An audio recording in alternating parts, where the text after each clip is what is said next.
Espírito Santo, ore por mim, leve para Deus tudo aquilo que eu preciso. Olá, que bom que você está aqui. Hoje é dia de conversa com Deus. Antes, vamos adorá-lo com um cântico.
Amém. Eu sou o pastor Manuel Nunes e essa é a Igreja Episcopal Carismática. Nós estamos na presença do Senhor. Vamos orar? Feche seus olhos e baixe a sua cabeça. Santo, maravilhoso e eterno Deus, te agradecemos, Senhor, por mais um dia, pelo ar que respiramos e pelo alimento que chegou à nossa mesa. Que tu possas abençoar a nossa vida e a nossa família e hoje, através desta mensagem, falar ao nosso coração. Assim, oramos e agradecemos em nome de Jesus. Amém. Vamos ler a palavra de Deus, que está no Evangelho de Jesus Cristo, conforme Marcos. Marcos, no capítulo 3, vamos ler dos versos 7 ao 12. Vamos ler juntos. Marcos, capítulo 3, dos versos 7 ao 12. Jesus retirou-se com seus discípulos para o mar, e uma grande multidão vinda da Galiléia o seguia. Quando ouviram a respeito de tudo o que ele estava fazendo, muitas pessoas procedentes da Judéia, de Jerusalém, da Idumeia e das regiões do outro lado do Jordão e dos arredores de Tiro e Sidom foram atrás dele. Por causa da multidão, ele disse aos discípulos que lhe preparassem um pequeno barco para evitar que o comprimissem, pois ele havia curado a muitos, de modo que os que sofriam de doenças ficavam se empurrando para conseguir tocar nele.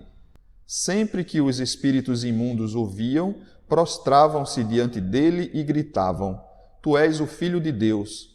Mas ele lhes dava ordens severas para que não dissessem quem ele era.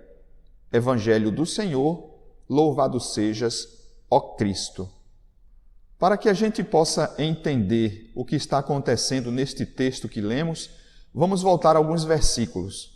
Bem, tudo começou quando Jesus, frequentando as sinagogas, curava ali as pessoas. E em um determinado dia, ele curou um homem que tinha uma mão ressequida e trouxe-lhe novamente a perfeição daquela mão, libertando aquele homem da incapacidade e da impossibilidade.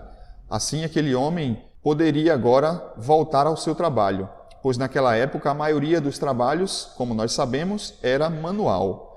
E aquele homem era impedido de executar suas atividades. Jesus, assim, o traz de volta à sociedade, traz dignidade a ele, além, claro, da cura física. O texto que nós lemos hoje é imediatamente posterior a esse episódio. Aqui Jesus já não estava mais nas sinagogas, que eram os templos religiosos naquela época, naquele lugar, e ali ele começa a falar da palavra de Deus e começar a ensinar e curar as pessoas nas ruas. E ele caminhando por toda aquela região, quando encontrava alguém com necessidades, ali ele curava, ali ele transformava, libertava e ensinava aquelas pessoas, dizendo que o reino de Deus estava próximo. No texto que nós lemos, é exatamente neste ponto que estamos. Jesus curando muitas pessoas, a sua fama começa a se propagar. Muitas pessoas que eram curadas saíam contando a outros, e essas pessoas, muitos necessitados naquela época, vinham de todas as regiões, como nós lemos no texto, de cidades diferentes, algumas cidades com mais de 150 quilômetros de distância. Então eles vinham em peregrinação e, em determinado momento, aglomerou-se muita gente. Tinha ali uma grande multidão e Jesus, prevendo que alguma coisa ruim poderia acontecer, ou ele mesmo ser machucado, ou pessoas ali também se machucarem, porque o texto diz que quando o viam, se jogavam aos seus pés apenas para tocar-lhe as roupas, tocar-lhes as vestes, na intenção de serem curados. E Jesus, sabiamente, pede aos discípulos que preparem um pequeno barco para que ele pudesse ir navegar. Possivelmente do barco ele iria falar com as pessoas, ensinar as pessoas, ou também ele iria atravessar aquele grande lago e ali descansar um pouco até que a multidão fosse dispersada. Mas nós podemos tirar muitos ensinamentos importantes deste texto, muitas lições valiosíssimas, e eu queria compartilhar algumas com vocês. A primeira lição que nós aprendemos aqui acerca deste texto do Evangelho de Jesus Cristo, conforme Marcos, é que, como nós podemos perceber, nada pode parar a obra de Deus. Jesus, que estava curando nas sinagogas, Jesus que estava ensinando nas sinagogas, transformando vidas ali dentro da sinagoga, quando não mais foi possível, a obra de Deus não parou. A obra de Deus não foi interrompida, nem por nada, nem por ninguém. Jesus continuou a ensinar e a curar nas ruas. E assim nós entendemos que a obra de Deus, ela não pode ser frustrada. Deus tem uma obra na tua vida, Deus começou uma obra na tua vida, na minha vida, na nossa vida, e nada vai poder impedir que a obra de Deus se concretize em nossa vida. Nada vai poder parar os planos de Deus na nossa vida. Nem doença, nem desemprego, nem tristeza, nem alegrias, nem conquistas, nada de ruim ou de bom vai parar a obra de Deus em nossa vida. Deus continua trabalhando na tua vida. A obra dele, o plano dele na tua vida continua, independente de qualquer coisa. Em segundo lugar, nós podemos destacar também que Jesus, ele cura a todos. Naquela época, no texto que nós lemos, nós vemos ali que Jesus estava curando todo tipo de enfermidade. Não só doenças, mas também como prisões através de espíritos malignos que algumas pessoas ali se encontravam. E Jesus cura a todos. E além dele curar todo tipo de enfermidade, todo tipo de problema, ele também curava todas as pessoas. Nós percebemos no texto que tem pessoas ali de muitas nacionalidades, de muitos lugares diferentes, pessoas velhas, pessoas jovens, homens, mulheres, crianças, ricos, pobres, altos e baixos, magros e gordos, e Jesus curava a todos. O texto é muito enfático ao dizer isso. Jesus curava a todos. De modo que nós podemos ter certeza, minha querida e meu querido, que Jesus realmente não faz acepção de pessoas. Ele não olha o problema, Jesus não se intimida com o tamanho do problema ou com o tamanho da enfermidade. Jesus cura a todos. Naquele tempo ele curou e hoje também ele faz a mesma coisa. Ele cura as enfermidades físicas, ele abre portas de emprego, ele transforma vidas, ele liberta, ele faz tudo o que ele sempre fez, sem fazer acepção de pessoas. Não se preocupe, se você é jovem demais e as pessoas dizem: ah, você é muito novo. Não se preocupe se você já é idoso, se você já é idosa e as pessoas dizem: o seu tempo já passou. Não se preocupe se você é mulher e as pessoas dizem: isso é coisa para homem. Não se preocupe se você é criança, jovem, se você é branco, se você é negro, não importa. Jesus te ama e o que mais Ele quer é mudar a tua vida, transformar a tua vida para melhor.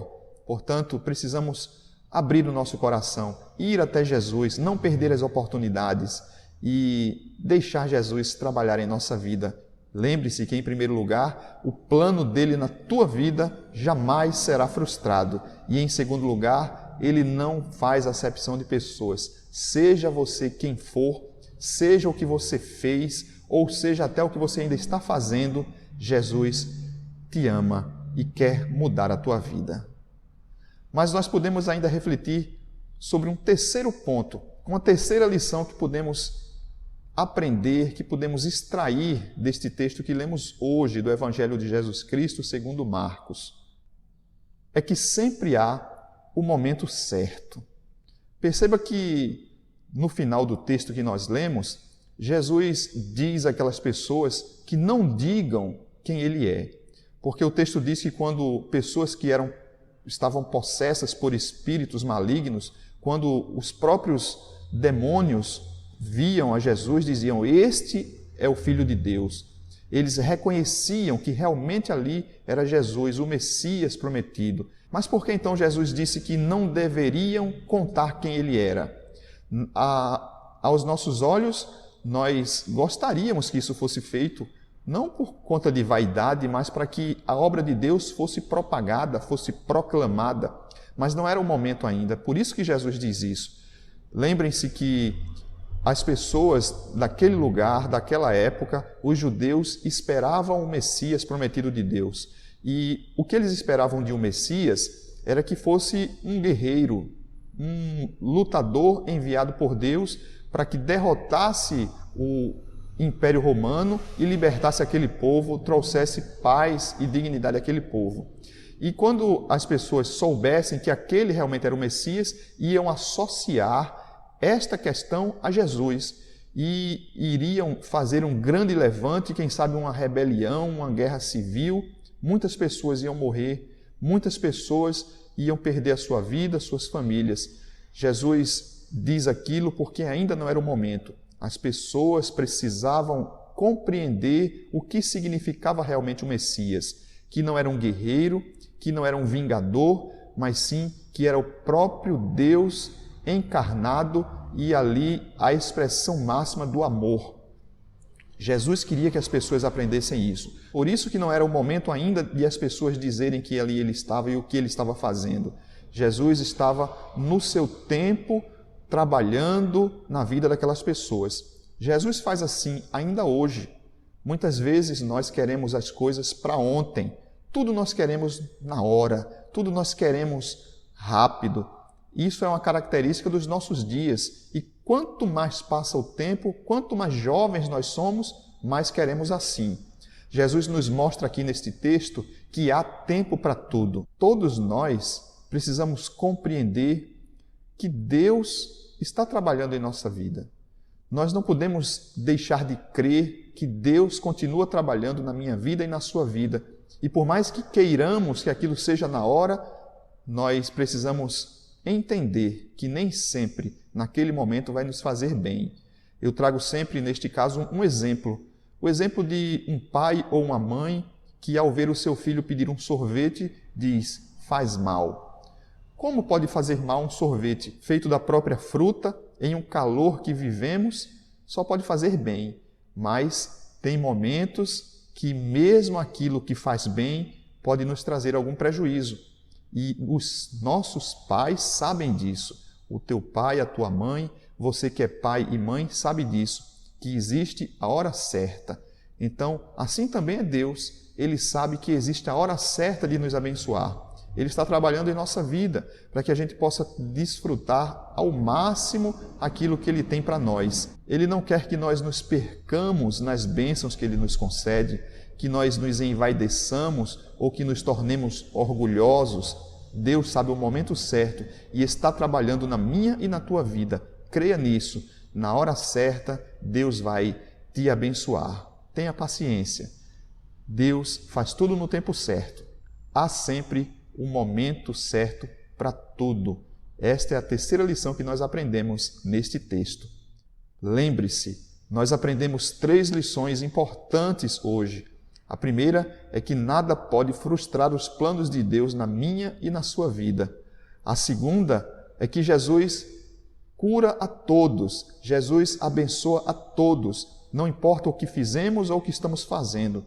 E a terceira é que há um momento certo para Deus nos abençoar. Na hora certa, no dia certo, no momento certo, Deus vai te abençoar, Deus vai te dar vitória. Tenha paciência e creia.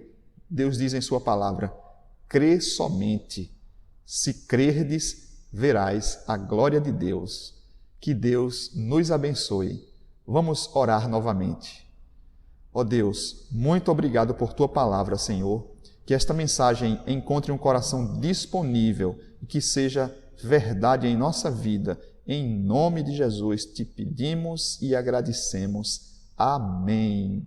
Graças a Deus. Quero te convidar agora para o momento de contribuir com a obra de Deus, de levar até o altar do Senhor a nossa contribuição, nossos dízimos e nossas ofertas. Se você for membro da igreja, não esqueça de entregar o seu dízimo e a sua oferta. Esses recursos são muito importantes para o sustento da nossa igreja e da obra do Senhor. Se você não for membro, se você nos visita através desta mensagem, pode também contribuir com esta igreja. Nós te passaremos os dados bancários no Banco do Brasil. Anote aí, por favor. Agência 3501, dígito 7, conta corrente 29091, dígito 2. Amém. Continue nos acompanhando pelo YouTube, todas as quintas às 20 horas e todos os domingos às 19 horas. Muito obrigado por sua oferta e que Deus te abençoe. Que a bênção de Deus, do Pai, Filho e Espírito Santo seja sobre a sua vida, sobre esta igreja, sobre a tua casa e a tua família e sobre todo o povo de Deus espalhado pela face da terra, hoje e sempre. Amém. Vamos na paz de Cristo, sejamos fortes, corajosos e corajosas no testemunho do Evangelho entre todas as pessoas, servir ao Senhor com alegria, no poder do Espírito Santo. Aleluia!